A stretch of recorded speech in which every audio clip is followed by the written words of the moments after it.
Welcome to the Trail and Ultra Running Training Podcast. My name is Will Frantz, and I'm here to help you improve your training so you can have more fun out on the trails. All right, welcome back to the Trail and Ultra Running Training Podcast. Today I have Brian Gilbert. He's an athlete I've been training for, a year and a half now, and he recently got a sub 24 hour at Rocky Raccoon, but we'll get to that in a second. Brian, how about you introduce yourself and tell us a little bit about yourself? Well, hello. Thanks, Will. Brian Gilbert. Yeah, like you said, I guess we've been doing this for about a year and a half. I got into running really only a couple of years ago. I met you pretty quickly after I realized how bad I was at it. So that worked out really well. Um, Never really had a background in it, but certainly have become interested in the ultras in the last year specifically. And then, my Rocky was my second 100. So we had dyno and didn't go as well, but we had a really good finish at Rocky despite pretty bad conditions that day. Yeah, man, the conditions looked apocalyptic, honestly, if we're gonna be real. That's fair. It was one of those really weird situations where, in the weeks leading up to the race, the weather was supposed to be really good. We've had a couple of races where I had really bad weather, like unexpectedly bad weather. So I was kind of excited that finally it looked like it was going to be okay. And then 10 days out from the race, it starts raining and it just doesn't stop. It just doesn't stop. And I think they got like 20 inches of rain around Huntsville in those 2 weeks before the race. Oh, that's an insane amount of water. Yeah, I'm honestly surprised they didn't stop the race, if I'm going to be real. So, Well, I kind of wondered because we saw the videos on Facebook ahead of time and the river running over the trail and everything, and it's like, hey, is this going to happen? And then of course the race puts out an email saying that we've canceled this race once in like 20 years or something, like we're going to run it. And I was like, all right, okay. so that's Yeah. some last minute plan adjustments. Of Yeah, I course, mean, on it my was end, I used to play sports where they would cancel fields for rain because you didn't want to ruin it. And right. from here, I know it kind of depends on, land rights and all this stuff of whether they're gonna just completely obliterate a trail. And I have a feeling after seeing the photos and the videos that it was like, well, the trail's fucked anyway, so we might as well run it. That's the best explanation I have. Yeah. Pretty much, you got there was like nearly 300 runners, running 5 laps. So Yeah. yeah, you got 1,500 feet going over the same trail and all the rain. So it definitely got progressively worse as the day went on. Yeah. So what was that like? How was the course? How was the race? Did you get any vibe of what it would have been like without 6 inches of standing water for miles on end? Yeah, tell me Right. about it. So, the night before the race, it was going to rain. Of course, the morning of the race, it was probably going to be raining at the start line of the race. So, obviously, foot care and everything kind of became my big deal, and I kind of scrapped some of my plans and got some other stuff and all that. When I started the race, I really didn't know what the course was going to look like. We had, I knew it was going to be wet, but I really didn't know how wet. But probably in the first 200 yards, I stepped in ankle deep mud, and just totally went over the top of my shoe and everything. And at that point, you're just like, well, screw it, there's no hope of remaining even somewhat dry. And then, once you get up to the very first aid station, there's a literal river across the road. I mean, across the trail. It's knee deep and flowing fast. And everybody's just kind of hobbling through it. And you got to cross it twice, go into the aid station and cross it again to go out of this aid station.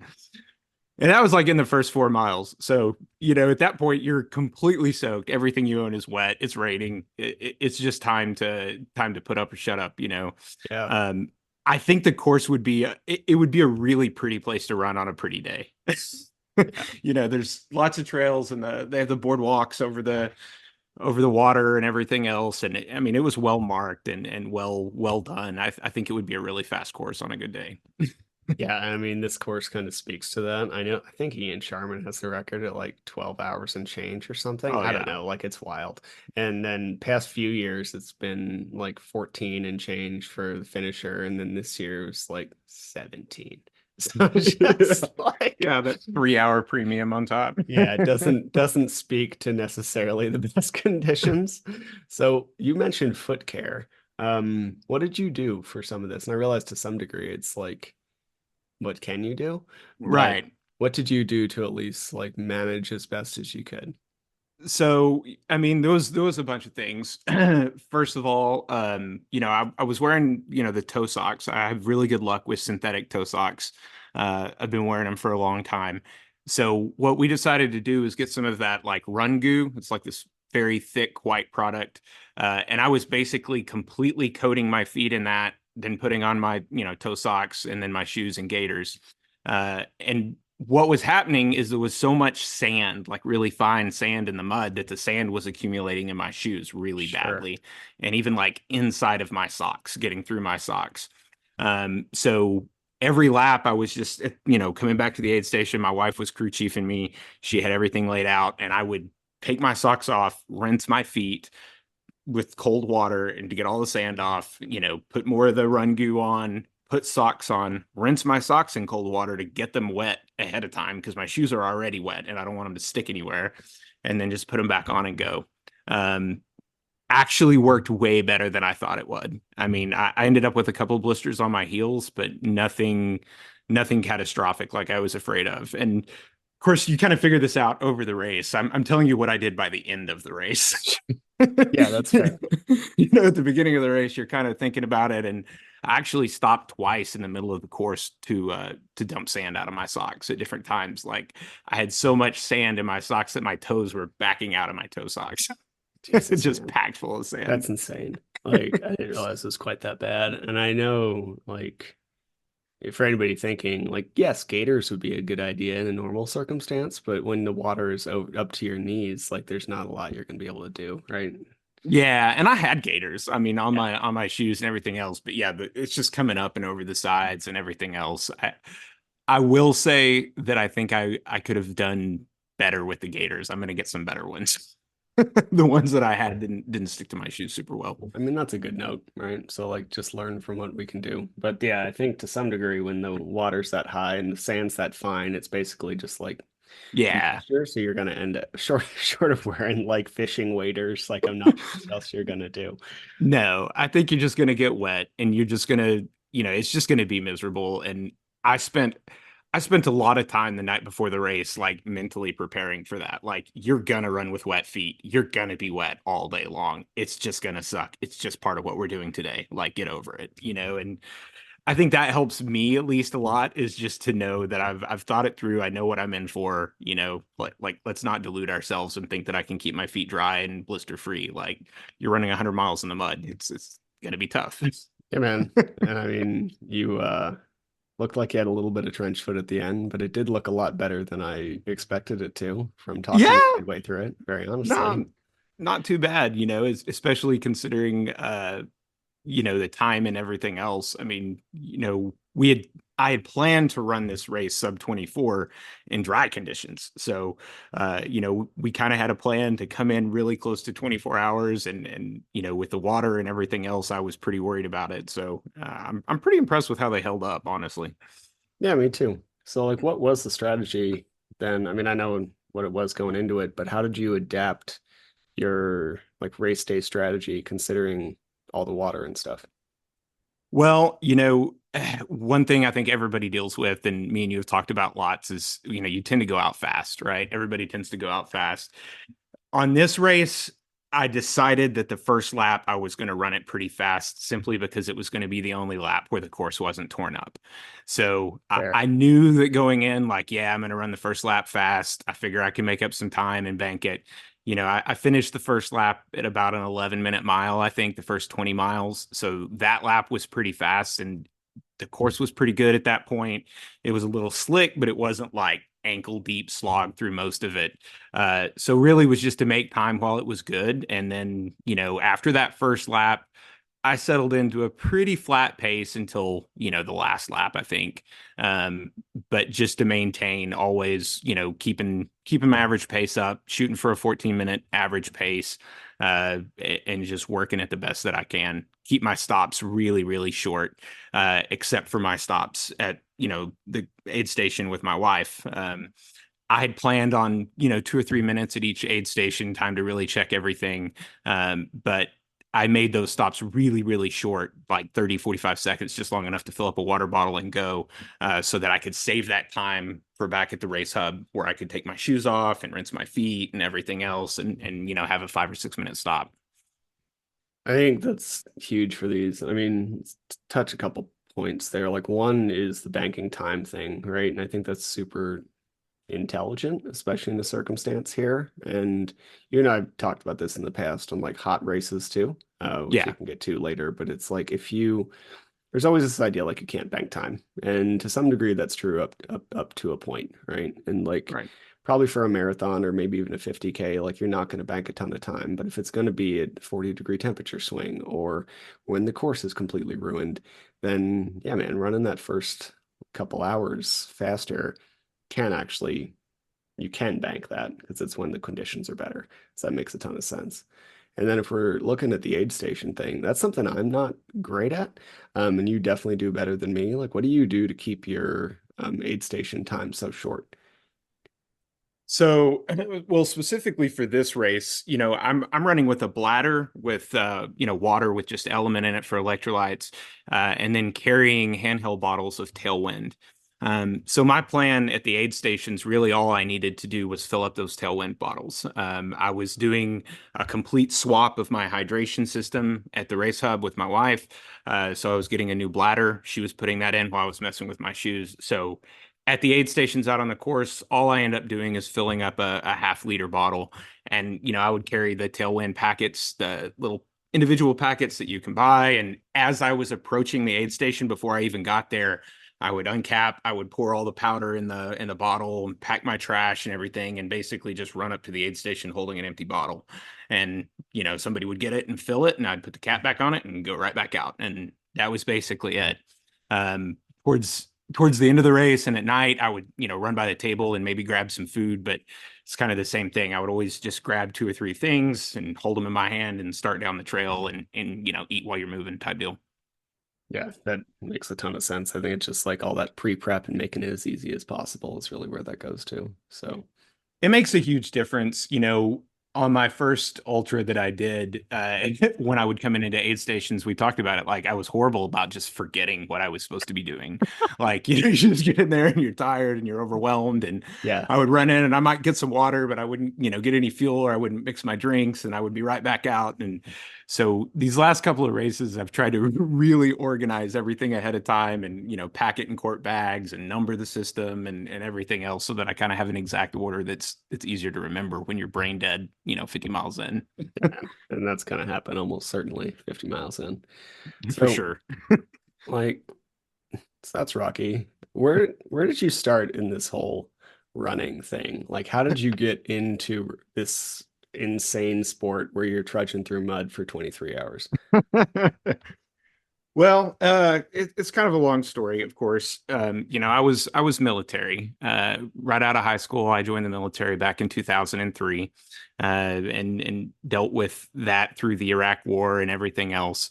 I was injured in 2006 and subsequently discharged. And really, for a long time, I was in the VA system.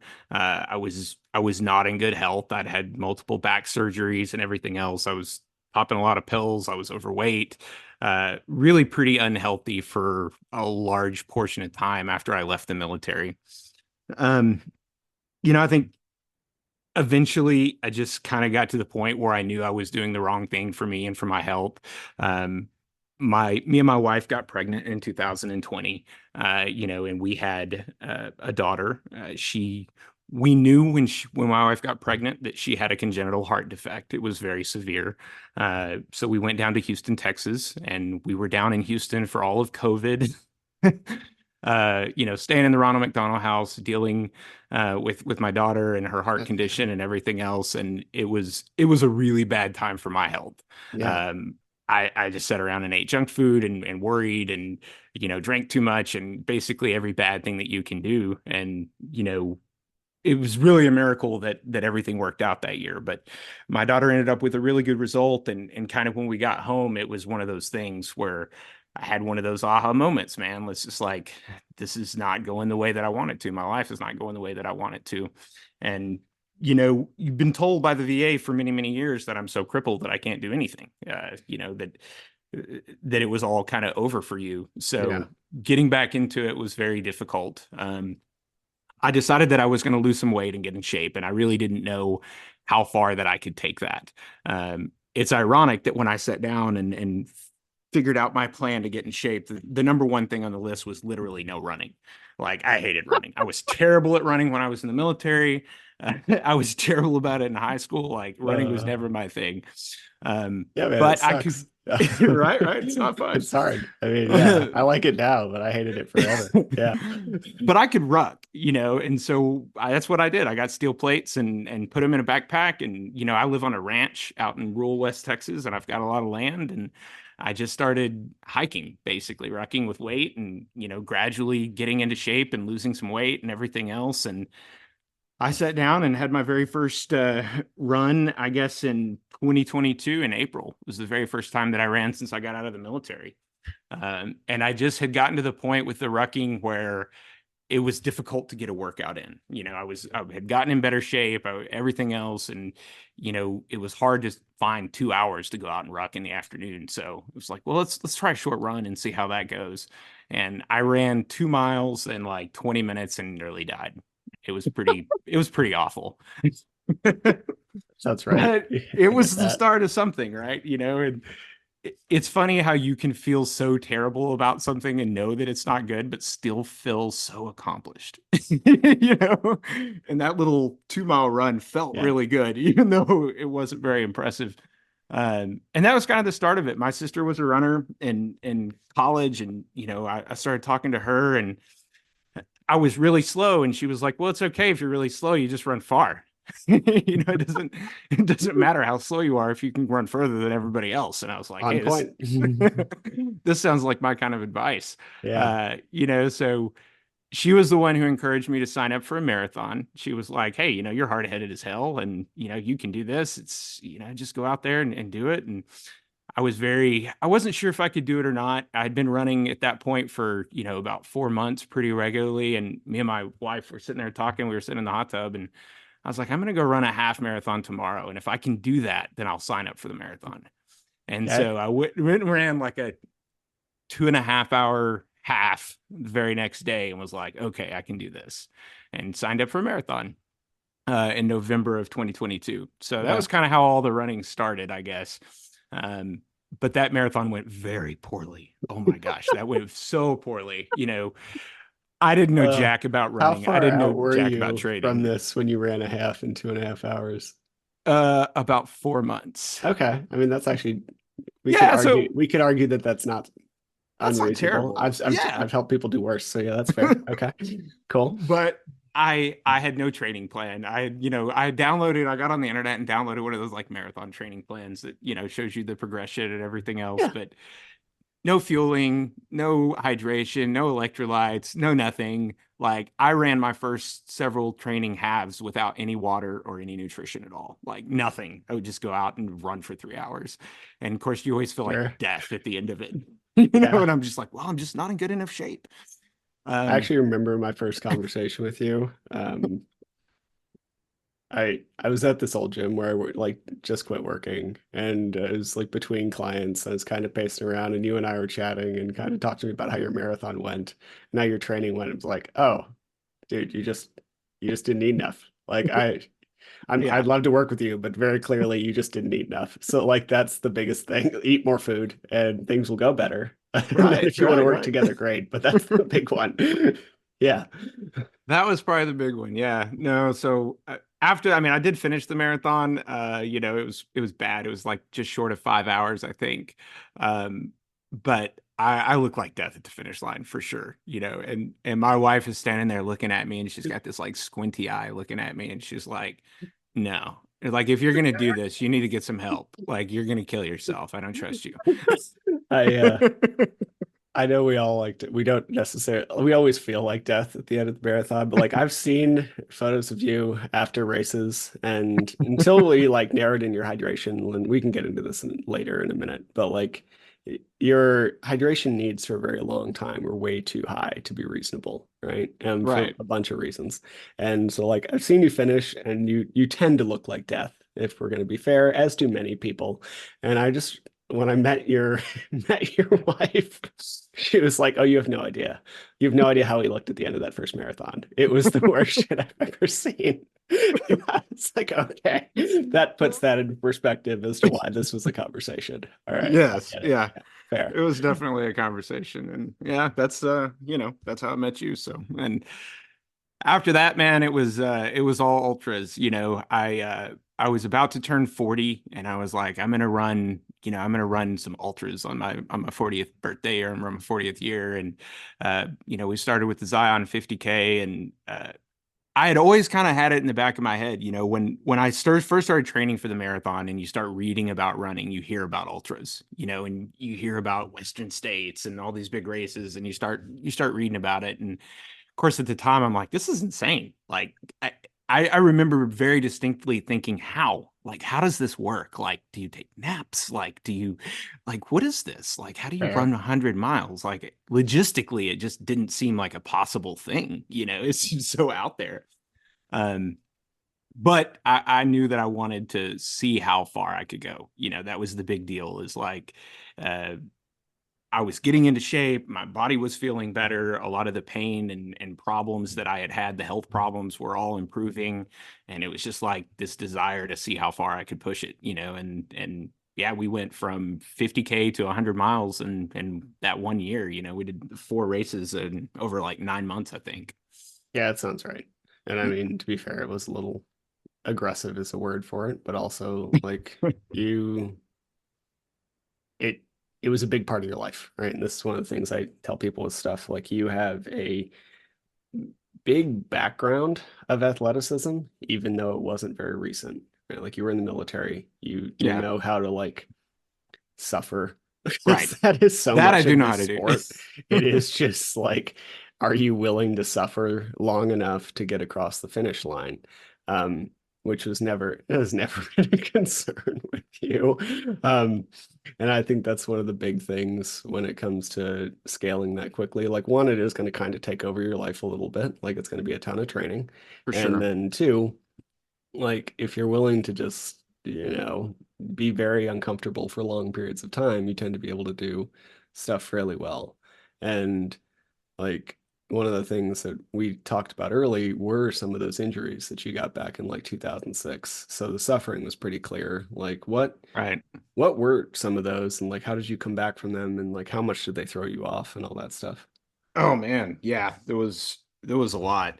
So in January of 2006, I had a bad parachute jump. I was a paratrooper with the 82nd Airborne in Fort Bragg, North Carolina. We were doing a training jump one night. It was like a late night jump, uh, high winds. It was one of those jumps that basically everything just went wrong. We were pushing out some howitzers and then you know the plane makes a circle and then we follow the howitzers down and we were going to shoot a fire mission and a bunch of circumstances led to a really bad exit and a really bad landing and I don't remember hitting the ground at all. I remember waking up being drugged by my parachute and I had an obviously broken leg, and I got that under control and ended How up, you know, obviously broken. it wasn't like bones sticking through the skin or anything like that. It was just more like I think I've broken like 20 something bones in my life. I know exactly what it feels like. Yeah, So it wasn't like a bad break. It was just, I knew that it was broken. yeah, that's fair. I ended up crewing that mission for like 6 hours because you could sit down. The gunner gets to sit down. So I was sitting down and all the, you know, the soldiers were running around loading the howitzer and everything around me. And I was just kind of sitting there on the seat. But at the end of that, we had a march, a 20K ruck march out. And I was like, hey, there's no way. Like, I'll sit here and shoot the fire mission, but I ain't rucking 20 miles. So, that was kind of what started all this. And, my back was very, very sore after that jump, but I had a broken leg. And that was like kind of the focus, and everything else got in a cast and a boot and crutches and all that stuff. Uh, and started having headaches and never really thought a lot about it. 6 weeks later, my boot came off and I went for a run and had an aneurysm. Started bleeding into my brain. And what had happened was I had what they call an AVM in my spine. It was just like some veins and arteries that had gotten all screwed up and grew together and made a bubble. And when my blood pressure got high, it started leaking blood into my spinal fluid, which, obviously gives you a horrible headache and everything else. And the next 9 months I spent in the hospital on and off while they were trying to diagnose it. It was very difficult to diagnose. They couldn't figure out where it was bleeding for a long time. I ended up with a spinal fusion, a laminectomy, and open cord surgery, really just kind of a mess, and had my cervical spine fused. And of course, at that point, the Army was pretty much done with me. They were like, "Yeah, we'll let you go." It took them about 30 days to process me out after I got out of the hospital. Mm. So that was kind of the big thing, and being thrown into the VA system and everything else. I had a lot of chronic migraines and neck pain and back pain and muscle spasms, and just there was a lot of issues after the surgery. They ended up having to go in multiple times, and they damaged a lot of tissue and everything else. So that was pretty tough. And the VA, of course, is really, really quick to load you up on every pill that they can think of. So they'll, put you on a bunch of painkillers and muscle relaxers and, tell you you're fine, but obviously you're not. Yeah. But that went around, and I've had so many different things like that. I had a very bad motorcycle wreck in 2014. I had an incident at the gun range in 2011 where I ended up with a bullet in my neck and my shoulder and all that kind of stuff. I mean, I've Hmm. had a lot of trauma stuff over my life. So Yeah. just getting used to that, I think, has in a way prepared me for ultra running, because I think anybody who deals with chronic pain for a long time, understands suffering for 20 Yeah. hours. Doesn't sound that bad, it's just one or 2 days versus, weeks and weeks and weeks. So Yeah. I think it provides some mental toughness for sure, but it also gave me a lot of strategies to deal with, the mental challenge of running, because I'd had to figure out how to deal with just the mental challenge of day-to-day life for so long. Yeah. I had someone else tell me that like she really struggled with chronic pain and she liked running because it was a pain that she could control. Right. Yeah. It's like a pain you can understand. Like, I know Yeah. why it's happening and I know how to make it stop. All I got to do is stop running. Yeah, that's fair. That's a real thing. But yeah, man. And thanks for sharing all that. But it's that is the kind of thing where I don't know. Um, Life prepares you for ultra running and vice versa. And I think like the general ability to just suffer and do hard stuff, like doing hard stuff makes other hard stuff easier because you just like deal with strategies or find strategies to deal with it. For sure. I mean, I think that's a big part of it. And I, I sit around and I think, did living with chronic pain teach me about ultra running, or did ultra running teach me about living with chronic pain? And I think it kind of goes both ways. Like, lessons from one apply to the other in a lot of different ways. Man, so like fast forward back a little bit to like where you're getting back past from that marathon, like moving towards Zion and everything. Like, where did some of those on your end, like I knew what we were doing, but like where would some of those shifts feel for you? Like what were some focuses that you really needed to make early that helped make some of this training better? Like what made some of those early shifts that went from a fairly poor marathon to like running Yeah. 100 miles in under 24 hours. Well, I think, like you said, the first thing that we had to get figured in was my hydration and nutrition. I had a really high sweat rate. I didn't know what a sweat rate was when I met you. Never even contemplated Yeah, this. fair. Um, but when we started doing the testing, I was obviously underhydrating by a horrible amount. And I'm a very salty sweater. And so, there's an electrolyte problem. And I had never run while I had, taken in food, like Mm, any real food other than like Tailwind or something like that. I had never had a gel or any actual food. I always ran fasted. Of course, when I was in the military, we always ran fasted because you would get up first thing and do PT and then you would go eat breakfast afterwards. So it was just kind of my normal way to do things.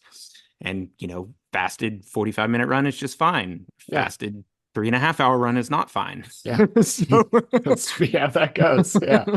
I think really when I started working with you, the big things that I learned right off the bat were how much higher my hydration and nutrition needs were than I assumed that they were. Mm, And I just made a lot of assumptions. And you make a lot of assumptions maybe based on what you see other runners do or what you see other people do.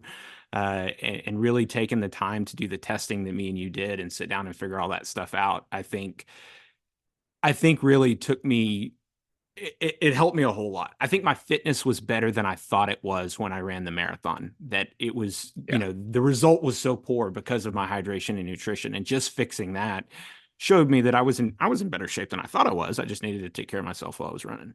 Yeah. And to be fair to you, like a couple things. And then yeah, you were absolutely fitter than you thought you were. And two, you had a sweat rate that was irreparable. It's really a way to put that, right? And like some things have come that have changed that around and whatever. We can get into that because you know Yeah, better than me, honestly. But like to put this in framing for people, at the time, you were sweating about 3 liters of an hour in the summer, which your stomach just can't intake that much fluid. Um, like an IV can barely deliver you that much fluid in the heat while running around, right? So like you're just screwed. right. There's really no way around it. You were the only person where like everybody wants to get into these weird hydration hacks where it's like, how much like should we crank salt? Should we do this? Should we hyperhydrate? Should we run the like scratch passion fruit product or whatever? Should we play with like glycerol and all these things? And you were the only person I've ever had that I have ever done any of that with. It's because it's very real. If you have a 3 liter an hour sweat rate, and at the upper end, your stomach can maybe take in 1.5 liters an hour, Right. you're gonna get dehydrated. And For this is sure. why like people who have really high sweat rates like are gonna struggle a little bit. Like I don't know exactly. We need to retest yours for this summer, so I'm not sure where we are. But at the time, like if you had told me you wanted to run Badwater, I told you you would die. Like there's literally no way to keep you hydrated enough to do Right. something like that, right? So like, and again, that has come down quite a bit. So, like, what has caused that for you? Just to think, just so everybody doesn't think this is like a magical thing you can adjust, because like some people are just stuck with that and it sucks. Like, it's a bell curve, and Right. you might be at the like super outset, but for you, like, what has made that better?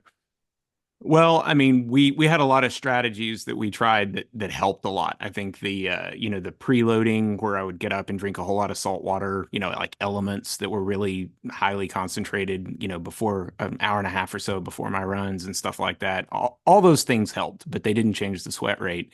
When I started really digging into it, and this kind of jumps ahead a little bit, but in the middle of that summer in 2022, was or in 2023 was kind of when I figured out that the medicine that I was taking was playing a big part of that.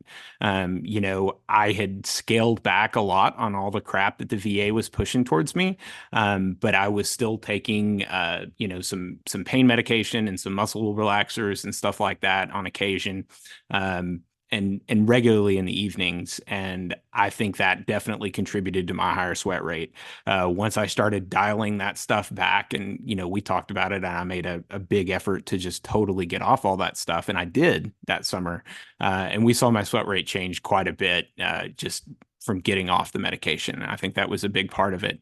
But I mean, it's still high. I mean, we're still looking at probably 1.5 liters to 175 during Yeah, the summer. So I mean, it made a difference, but yeah, I think I'm always going to have maybe a little bit higher than normal. 100%, man. I mean, I agree with that. And I will say, like, yeah, if you're on medications that you need, like you may struggle and you might not be able to trade them, maybe you're able to change that. That's one thing. Like I'm not a doctor, right? Like I didn't make those recommendations. No, But for that sure. said, yeah, And you're I'm not a still doctor either. like Yeah. at the upper end of like what we would consider doable.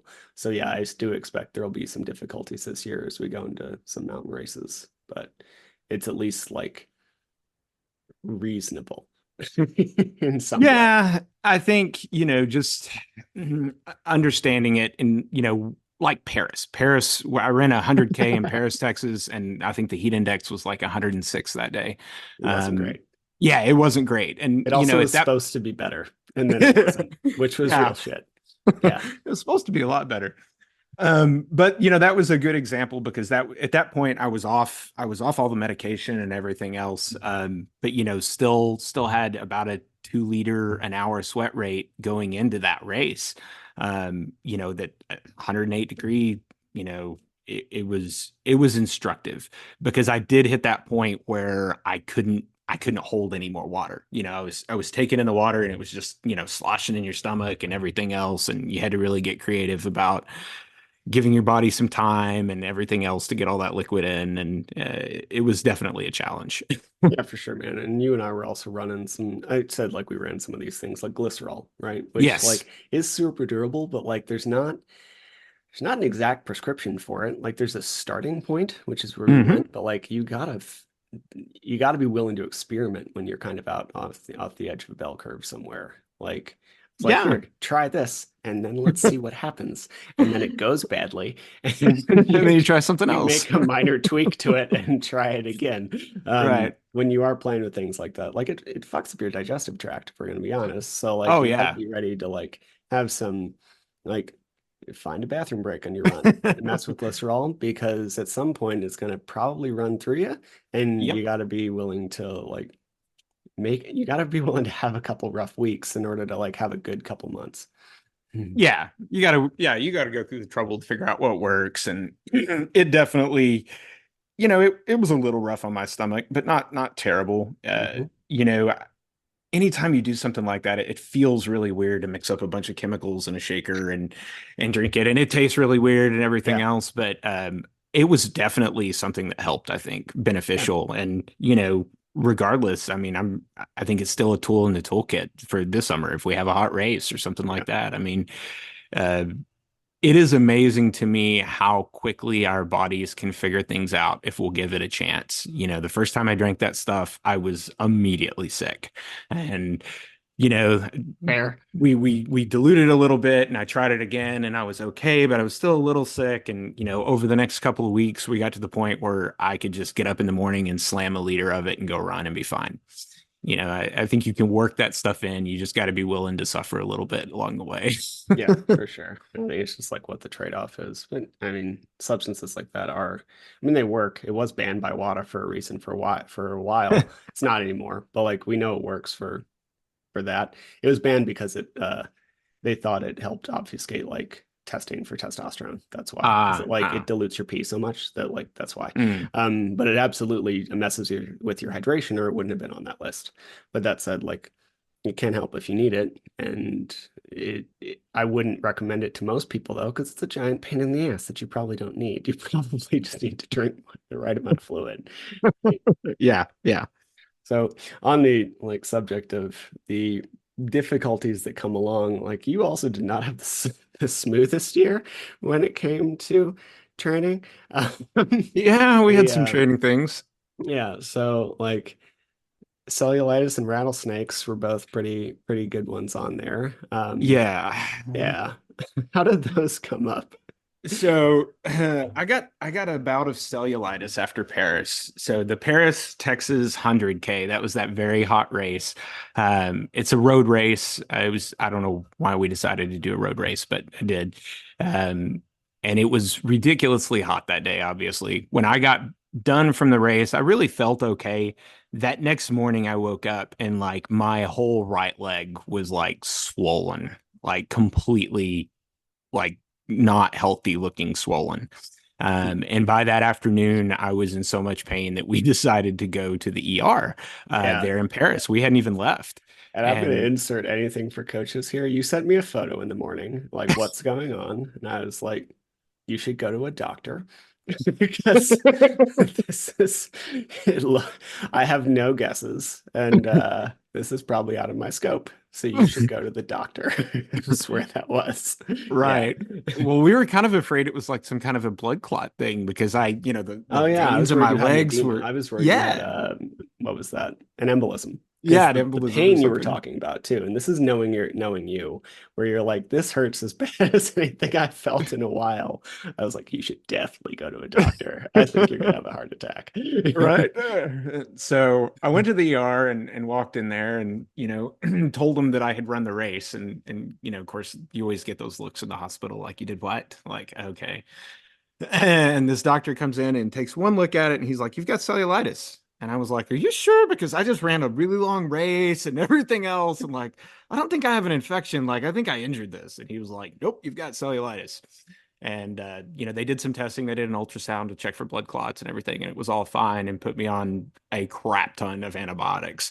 And that turned into like a 3 week thing where we thought it went away and then it kind of came back and had to go back on antibiotics.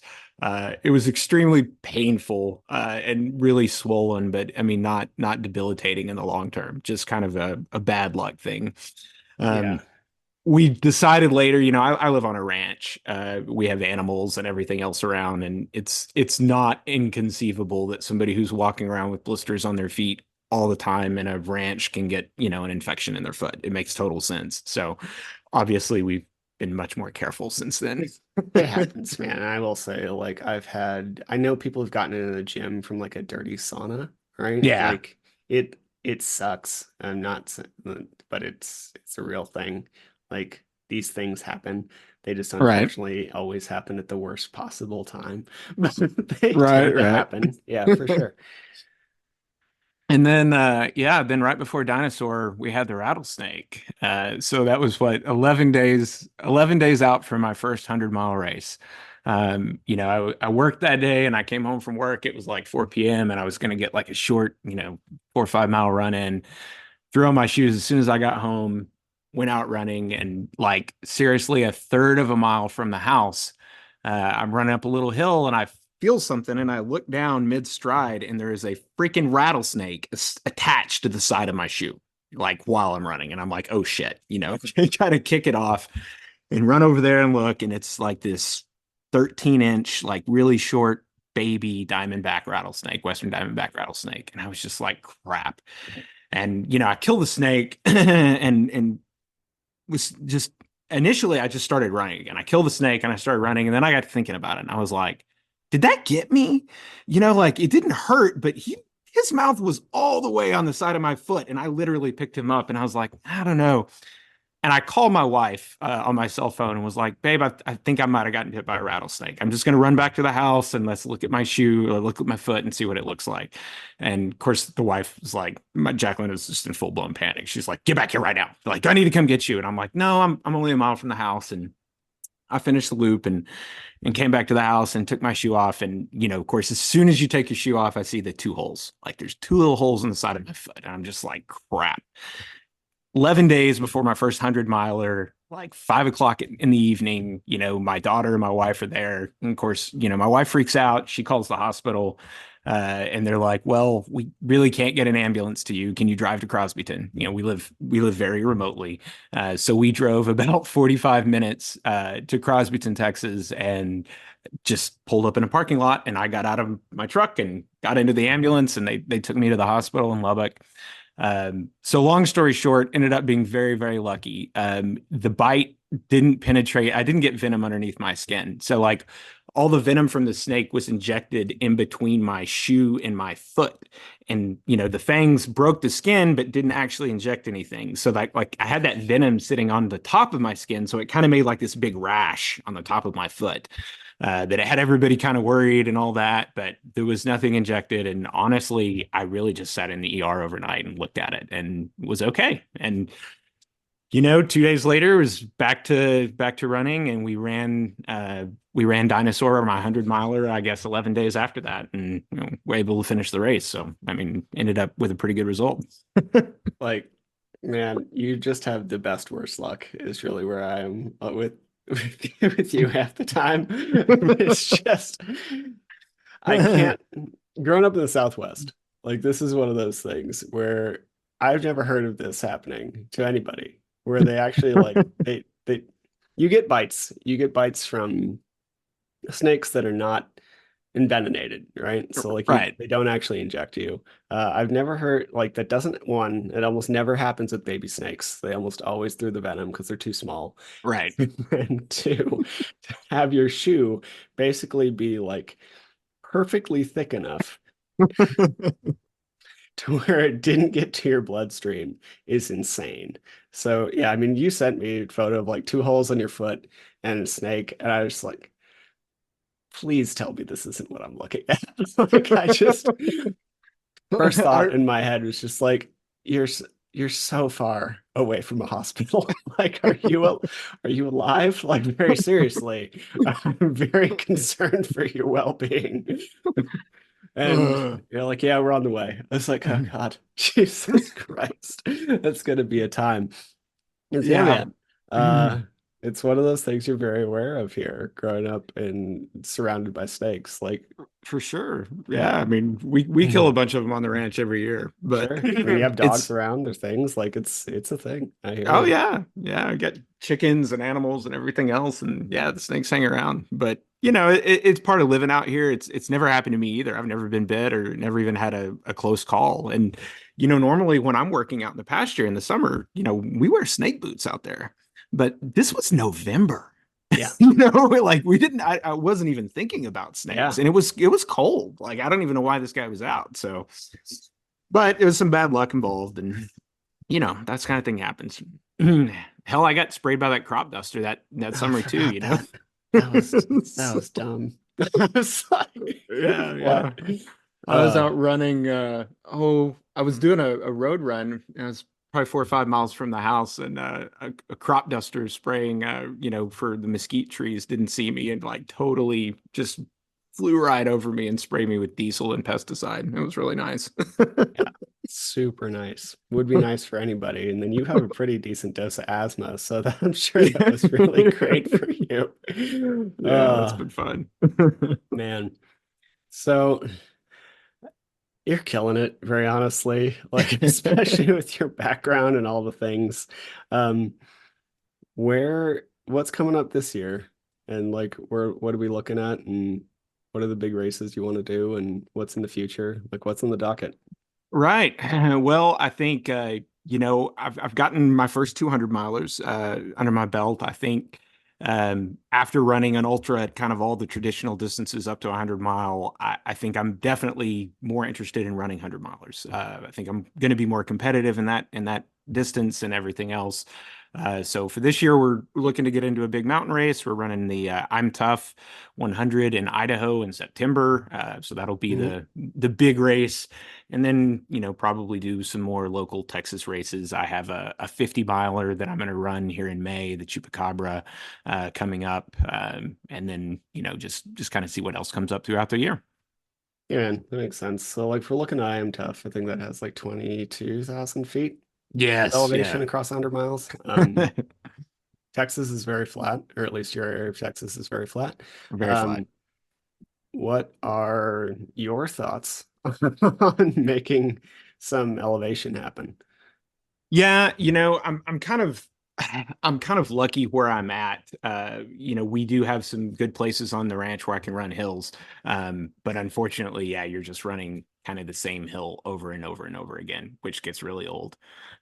So as far as training for the elevation, you can probably speak to that better than I can.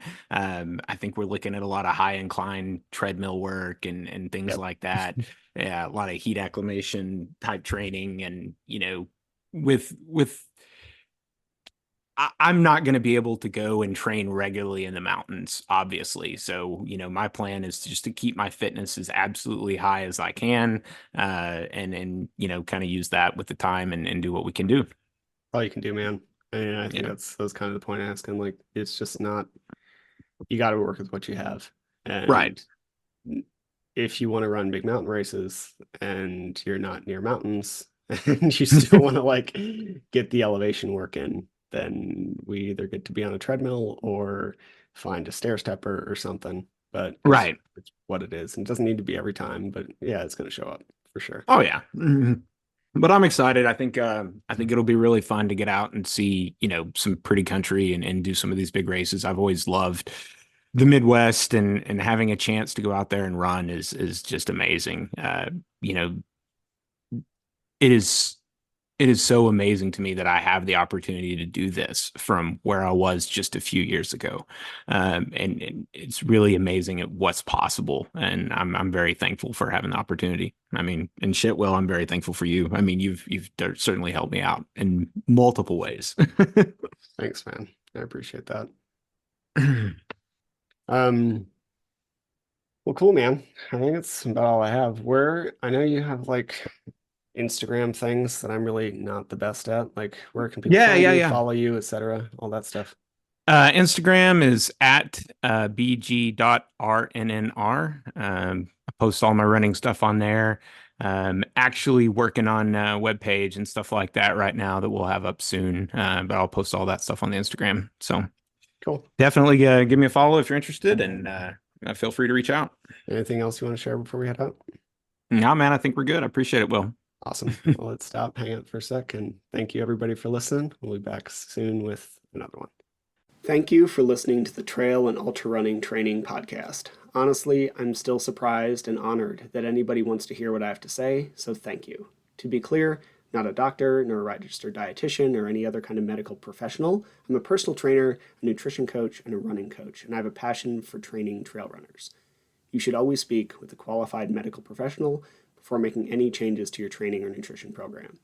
If you enjoyed the podcast or found it helpful, please take a second to leave a rating or review. I'd really appreciate it. Or you could just share it with someone for whom you think it might be helpful. I make these kinds of things in order to provide more quality, free resources to people, so the more people who hear it, the better. If you want more of this information, please head to the Trail and Ultra Running Training group on Facebook, where we discuss all aspects of training so you can have more fun doing the sport that you love. Thank you again for listening.